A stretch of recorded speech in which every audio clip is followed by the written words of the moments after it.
Olá pessoal, aqui é a professora Daiane Gomes e hoje nós vamos continuar a nossa série sobre controle de populações de cães e gatos, falando hoje sobre a guarda de animais em unidade municipal.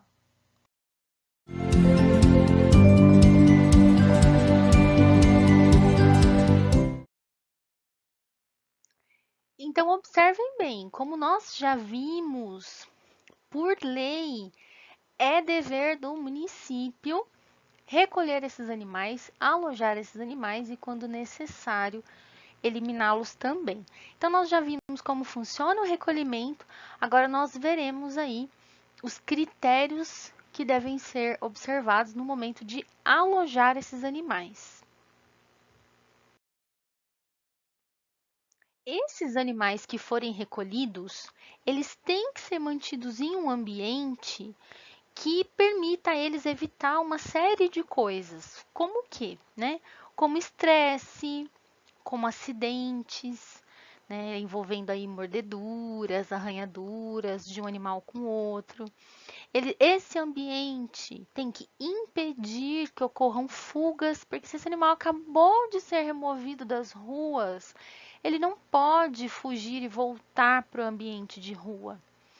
Esse alojamento também tem que prevenir transmissão de doenças e ele tem que garantir características de bem-estar para esses animais que forem recolhidos.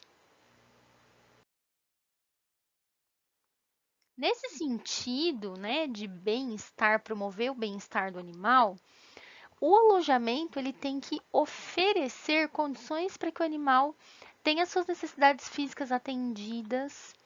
Então, esse ambiente tem que oferecer espaço suficiente para esse animal, né, de acordo com o porte desse animal. Tem que ter alimentação adequada para sua espécie e tem que permitir que esse animal se exercite para garantir o quê? Para garantir a sua saúde. Também suas necessidades mentais, então ele tem que ter uma estimulação ambiental, uma estimulação social, que vai permitir o quê? Que vai oferecer para ele possibilidades de pensar, de resolver problemas, de se divertir, né? De se entreter, de ter recreação. Tudo isso vai aí possibilitar o bem-estar mental desse animal. E também suas necessidades naturais, que compreende o quê? Que compreende esse animal a expressar o comportamento normal da sua espécie, né, a poder conviver com outros animais da mesma espécie, eventualmente interagir com esses animais, né, socializar. E se eu estiver falando de mãe com filhotes, né, esses filhotes precisam ser mantidos na presença da mãe e vice-versa, né, para que o instinto deles seja mantido, o bem-estar desses animais seja mantido. Para que o bem-estar dos animais seja assegurado, é interessante que seja obedecido aí o conceito das 5 liberdades. O que é isso? Né? É um conceito internacional que é utilizado para assegurar que uma espécie está dentro dos seus parâmetros de bem-estar. Então, quais são essas 5 liberdades? Inicialmente, esse animal tem que estar livre de fome, de sede ou de uma nutrição que seja deficiente, né? Embora sacie a fome, não atende às necessidades nutricionais desse animal. Ele tem que estar livre de desconforto, livre de dor ou de lesões ou de doenças. Ele tem que estar livre de medo e de estresse, e ele tem que ser livre para expressar o comportamento normal dele, né? Então, vamos ver cada uma dessas liberdades agora. Então, quando a gente está falando de bem-estar dentro de um alojamento, né, esse animal tem que estar aí livre de fome, de sede ou de nutrição deficiente. Para isso, a gente precisa considerar a alimentação específica para cada espécie, né? Então, esse animal ele tem que ter acesso livre à água e ele tem que ter acesso ao alimento para poder manter aí a sua saúde e o seu bem-estar nutricional. Para isso, é importante que sejam conhecidas as necessidades nutricionais ou alimentares de cada espécie, de cada raça ou ainda de cada estado fisiológico, né, dentro de uma mesma espécie. Para isso, o que se pode ser feito, né, dentro de um alojamento. Pode-se elaborar aí alguns protocolos de administração de ração e água em quantidades que sejam suficientes, conforme o porte de cada animal, conforme o número de animais que eu tenho dentro de um determinado canil, tá? Tem que ser pré-determinados os horários em que esse alimento é oferecido, em que a troca de água é realizada. E também é importante pensar onde que vai ser realizado o armazenamento dessas rações. Esse armazenamento, ele tem que ser realizado em um cômodo próprio, né, que não venha aí atrair roedores, não venha a sofrer com bolores, com rancificação, né? Existe aí todo um trabalho que precisa ser feito em relação ao armazenamento desse alimento também. O animal, ele precisa estar livre de desconforto. E quando a gente pensa em desconforto, a gente tem que pensar em alguns aspectos. Por exemplo, se esse animal, se essa espécie, né, tem relações aí de liderança e submissão, de território, de exercícios. Então, eu tenho que pensar se o alojamento oferece ambientes diferentes para eu separar os animais que já estão adaptados daqueles animais que ainda não se adaptaram ao alojamento, tá? E ainda assim ele tem que oferecer outras coisas além disso, né? Ele tem que ter espaço suficiente para que esse animal possa expressar seus comportamentos naturais, de andar, de correr, de levantar. É, Algumas vezes, nem sempre é possível, mas sempre que possível é interessante oferecer enriquecimento ambiental, então brinquedos, objetos aí que esses animais possam se distrair, por exemplo, né? É interessante aí que eles possam ficar livre de ruídos estressantes também. Quais outros desconfortos esse animal pode ter? Extremos de temperatura, né? O animal pode passar frio ou passar muito calor, então o, o ambiente ele tem que ser preparado para isso, né? Para que esse animal não fique sujeito a extremos de temperatura. Enfim, tem que ser respeitada aí as condições naturais desse animal. A terceira liberdade é que esse animal precisa estar livre de dor, de lesões ou de doenças. Nesse aspecto, a gente se refere muito mais ao atendimento médico veterinário, né? Então, é importante que seja aí utilizada o atendimento médico veterinário para prevenir doenças, evitar doenças ou mesmo para diagnosticar alguma doença ou alguma alteração que esteja causando dor ou desconforto nesse animal, tá? Então, tudo que puder ser realizado, né, para que seja mantida aí a saúde desse animal, vai livrá-lo de dor, lesões e doenças. A próxima liberdade se refere ao fato do animal estar livre de medo e de estresse. Então, evitar qualquer condição que facilita sofrimento físico ou mental nesse animal. Então, observar, por exemplo, se esse animal está apresentando alguma atitude como isolamento, irritabilidade. Algumas vezes ele pode estar aí apresentando algum transtorno obsessivo compulsivo, algum tique. Qualquer alteração dessa que for observada, tem que ser investigada a causa e diagnosticar aí quais quais transtornos isso está causando nesse animal, tá? Então, nesse momento, é importante que esse animal tenha atendimento e que, por exemplo, se ele está sofrendo dominância de um outro animal e por conta disso ele não consegue se alimentar, que ele seja transferido para um outro canil ou que o animal dominante vá para um canil de isolamento, né? Então, nesse momento aí de livrar o animal do medo e do estresse, a observação desses animais seria o ponto aí mais importante, né? Para poder identificar o animal que está passando por essa situação.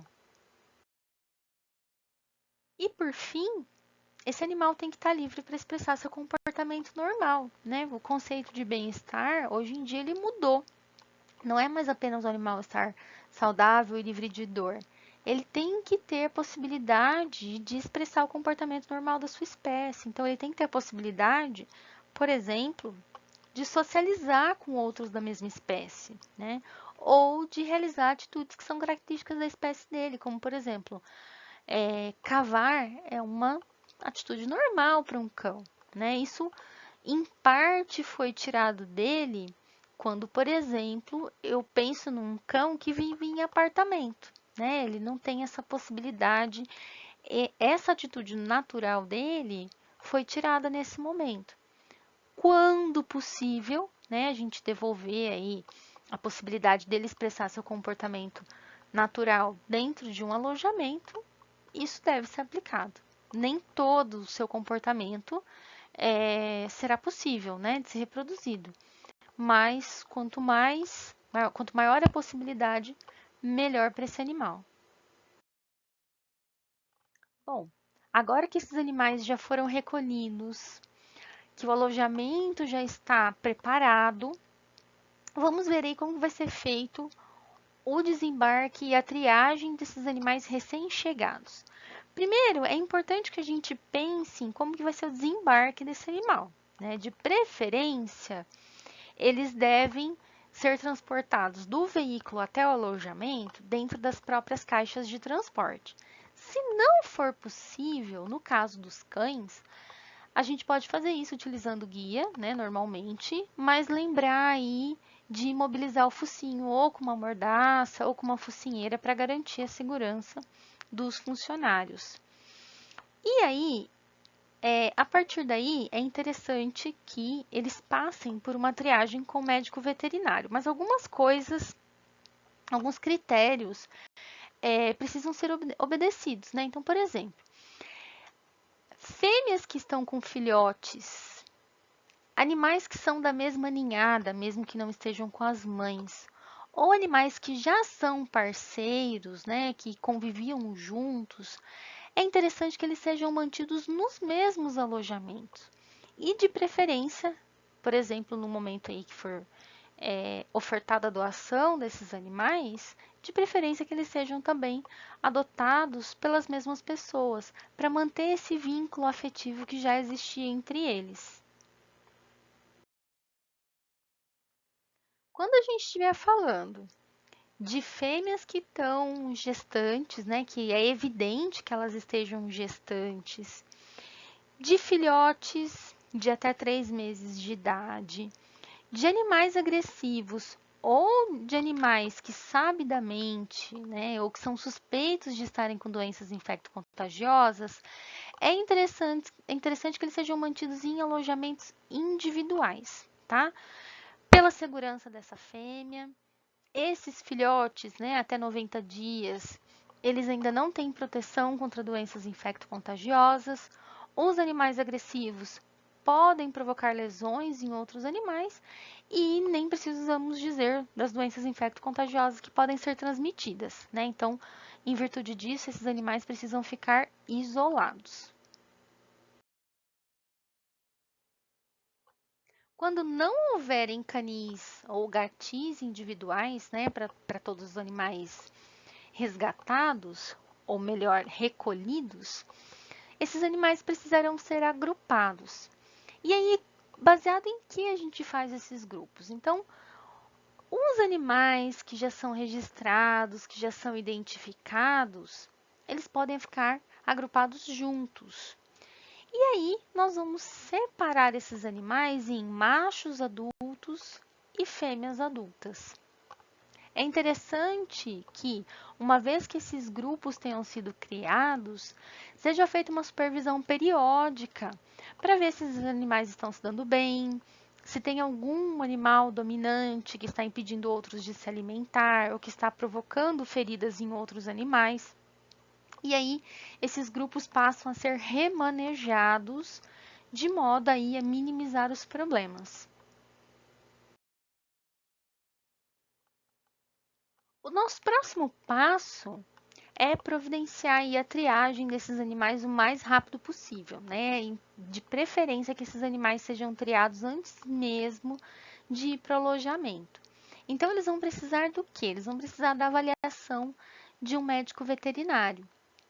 E aí, os animais em condições especiais, o médico veterinário vai optar aí pelo tratamento ou mesmo pela eutanásia imediata.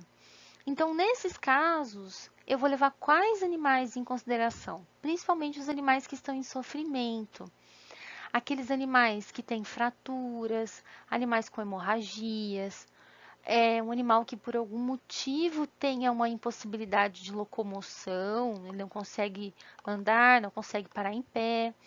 Um animal mutilado, que esteja com alguma ferida muito extensa ou muito profunda, animal com prolapso, enfim, qualquer animal com impossibilidade de tratamento.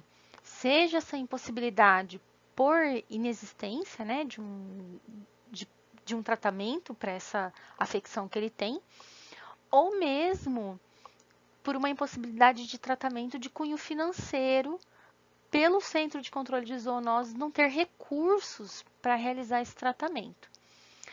Também pode ser optada aí pela eutanásia em casos de filhotes lactentes que não têm a mãe e que não haja possibilidade de um funcionário, de uma pessoa disponível para alimentar esse filhote no máximo a cada 3 horas. Então, se não houver quem alimente esse filhote, ele vai ser encaminhado para eutanásia. Independente da causa, para cada um desses animais que for eutanasiado, deve ser emitido um laudo que seja confeccionado de acordo aí com a legislação, especificando hora, data e principalmente o motivo dessa eutanásia.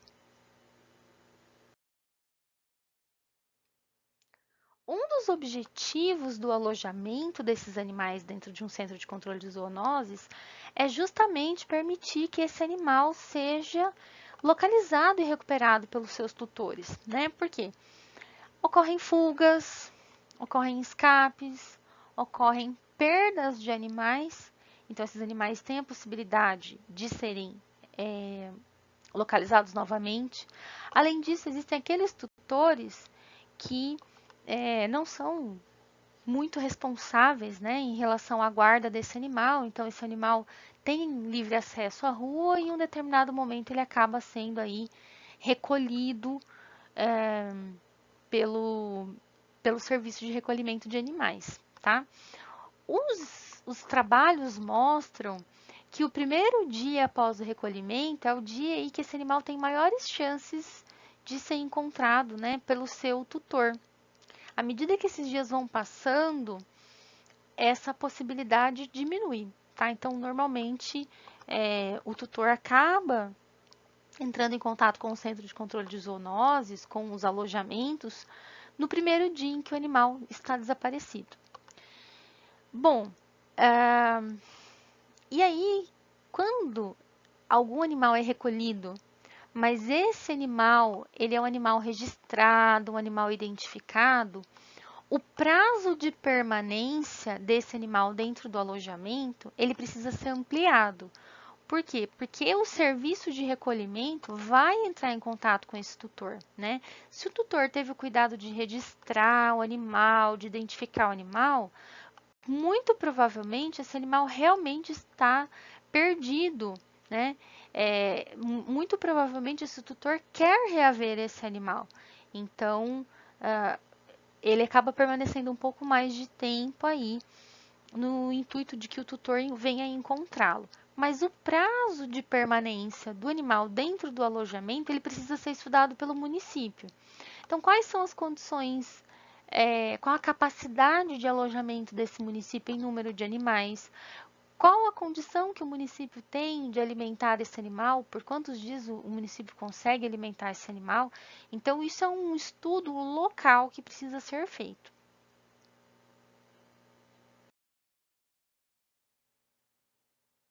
Quando a gente estiver falando de cães e gatos agressivos, né, que vieram aí a promover uma mordedura, arranhadura em alguma pessoa, esse animal precisa ficar em observação por pelo menos 10 dias. Por quê? Porque esse é o período em que, sabidamente, o vírus da raiva é transmitido. Então, normalmente, nesse período aí de 10 dias, é suficiente para o animal, inclusive, vir a óbito por conta do vírus da raiva, uma vez que ele já tenha iniciado a manifestação dos sintomas. Então, é um período de observação que faz parte, inclusive, da conduta médica para quando um indivíduo é mordido, né? Sofre aí uma mordedura por cães. Os médicos pedem que esses animais fiquem por observação por 10 dias. Passados esses 10 dias, se o animal não teve outros comportamentos agressivos, né, ou se o animal continua agressivo, mas não teve outra sintomatologia neurológica, muito provavelmente não era raiva, né? Nesse período de 10 dias, esse animal é suficiente para que esse animal até venha a óbito. De modo geral, esses animais não vão ficar muito tempo no alojamento. Por quê? Porque o alojamento prolongado, ele favorece disseminação de doenças aí de caráter infecto-contagioso. Também a gente tem que pensar que esses animais acabam se envolvendo em atrito, brigam, né? Animais que estão alojados aí, vários animais dentro de um mesmo alojamento.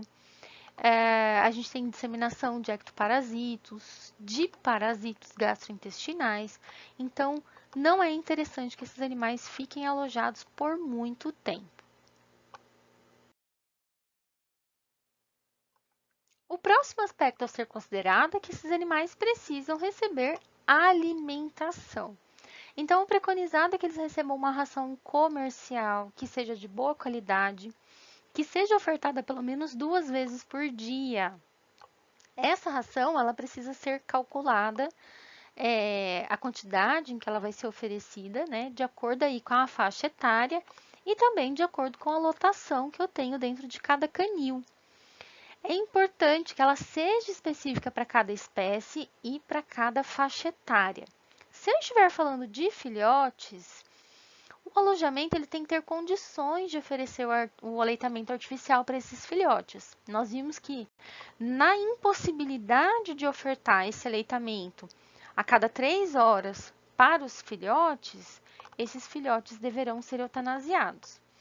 Também é importante que esses animais tenham água limpa disponível de forma permanente e também que esses comedouros e bebedouros eles sejam lavados todos os dias, no intuito aí de evitar a disseminação de doenças.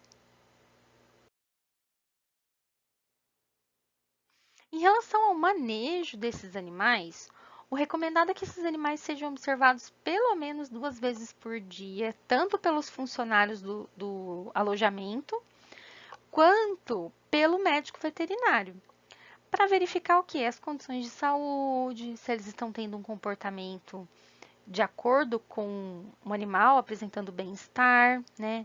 Se eles estão tendo interações tranquilas, se não está havendo briga entre eles. Então, tudo isso precisa ser averiguado pelo menos 2 vezes por dia. Também é importante que eles recebam um tratamento clínico, né? Se eles estiverem aí sofrendo de alguma doença e que eles possam receber, possam realizar uma socialização. Claro que isso tudo mediante aí a avaliação do médico veterinário ou de um outro especialista em comportamento animal, tá? Então, uma vez que for liberado pelo veterinário, esse animal pode ser submetido à socialização. Um detalhe interessante é que tudo isso, né, toda essa fiscalização, todos esses procedimentos, eles devem ser feitos da forma mais tranquila possível. Então, evitar aí ruídos desnecessários, do tipo pessoas falando alto, é, reformas, né, no momento que esses animais estão aí, porque isso pode causar estresse nesses animais, transtornos nesses animais, né? Então, procurar falar com voz baixa, num tom tranquilo, num tom amigável, não fazer movimentos bruscos, as mesmas regras que eram aplicadas no momento aí que esses animais foram recolhidos. Nesse momento, então, que está sendo realizada a inspeção desses canins, a gente consegue observar o comportamento de cada animal. Então, por exemplo, se a gente estiver falando de um animal que é dominante, né, que tem um temperamento mais acentuado, não é legal que ele seja alojado num canil coletivo. Por quê? Porque ele não vai permitir que os outros animais se alimentem, ele acaba agredindo alguns animais. Então, esses animais dominantes, eles precisam ser separados do grupo e ser alojados num canil individual. Também é interessante, assim, que os canis, eles permitam que os cães visualizem os animais dos canis vizinhos, né? Então, que eles tenham contato visual, mas que eles não tenham contato direto, né? Que eles não se toquem animais de canis separados. Por quê? De grupos separados. Para evitar brigas e também para evitar a disseminação de doenças, né? Tanto doenças aí infecto-contagiosas, quanto, por exemplo, ectoparasitos. Já aqueles animais que têm um temperamento mais tranquilo, se tiver a possibilidade, é interessante que eles sejam levados para passear. Claro, né, que obedecendo as regras de passeio, com coleira, com guia, mas se houver a possibilidade, é interessante aí, né, que ele tenha é, essa essa possibilidade de bem-estar que o passeio proporciona para ele. Outras vezes não existe a possibilidade de passeio, mas existe algum lugar de convívio específico, né? Alguma área em que eles possam brincar, interagir. Os cães de temperamento dócil, né? Os cães que têm um temperamento mais tranquilo e que não vão brigar. Em relação aos gatos, se for sabido que são gatos conhecidos ou se são gatos parceiros, né, que vieram da mesma residência ou do mesmo bando, é importante que eles sejam mantidos juntos, né, que essa relação aí de afeto entre eles, de amizade, seja mantida, tá? Uma outra coisa importante é ter uma separação bem distinta entre cães e gatos. E essa separação ela precisa ser física, visual e acústica. Porque muitas vezes só de ouvir os latidos dos cães, o gato já fica estressado, já fica irritado. Então é interessante que essa separação ela seja completa, tá? Quando houver possibilidade, é interessante que seja feito o enriquecimento lúdico do gatil. Então, colocar brinquedos, fio de lã, tampinha de plástico, garrafa, qualquer objeto que seja atraente para o gato e que ele possa se distrair, que ele possa brincar, não gerando aí, é, não gerando alterações psicológicas nesse gato, né? Bom, tanto para o cão quanto para o gato, é interessante que eles tenham um solário. Se eles não tiverem solários nos gatis e nos canis, eles precisam ter acesso ao sol pelo menos 1 hora por dia, né? Para quê? Tanto aí para que ele tenha uma oferta de bem-estar, quanto para que ele possa ter acesso, né, à conversão de vitamina D. Então, algo aí necessário para a saúde desses animais. Bom, então, nós já vimos quais as regras para esse animal ser recolhido, qual a conduta para ele ser alojado, como que deve ser a alimentação, como deve ser o manejo desses animais. Agora a gente tem que ter em mente que tudo que entrar em contato com esses animais precisa ser higienizado. Então, o veículo que foi utilizado para o transporte desse animal, as gaiolas e as caixas de transporte precisam ser higienizadas. Todos os equipamentos de manejo, então bebedouros, comedouros, os próprios canis e gatis, é, as cordas de contenção, cambão, né, todo o equipamento utilizado para captura pulsar, o equipamento utilizado para captura desses animais, precisa ser higienizado. Como que é realizada essa higienização? Então, primeiro, é necessário que seja realizada uma remoção prévia dos resíduos. Como assim? Resíduo de fezes, resíduos de vômito, de ração, pelos, né? Qualquer resíduo físico que tenha ficado dentro desses equipamentos ou desses ambientes, ele precisa ser removido, lavado, né? Varrido, e ele tem que ser descartado de forma correta, tá? Em seguida, esse ambiente ele vai ser lavado com água limpa, de preferência com jato sob pressão e, claro, né, utilizando sabão ou detergente neutro para quê? Para que o resíduo não venha causar nenhuma alergia, nenhuma dermatite nos próximos animais que entrarem em contato. Depois, então, que foi realizada a lavagem, esses ambientes ou esses objetos eles vão ser desinfetados. Com que? De preferência com hipoclorito de sódio ou com amônia quaternário. Por quê? Porque são produtos que sabidamente têm ação aí sobre ovos de parasitos, vírus, bactérias e protozoários que têm ocorrência comum dentro, né, dessas espécies que nós estamos falando. E por fim, esses objetos ou esse ambiente, ele precisa ser seco, né? Então, a água precisa ser escoada para alguma, né, rede pública de esgoto ou de fossa séptica. Lembrando que nesse caso tem que obedecer toda a legislação municipal e estadual vigente na região onde, né, esse centro de controle de zoonoses está, ou, né, qualquer outra denominação que se dê, onde, né, essa instituição está estabelecida. Bom, pessoal, por hoje é isso. Se esse conteúdo foi útil para você, curte esse vídeo, compartilha com seus amigos e inscreva-se no nosso canal. Até a próxima!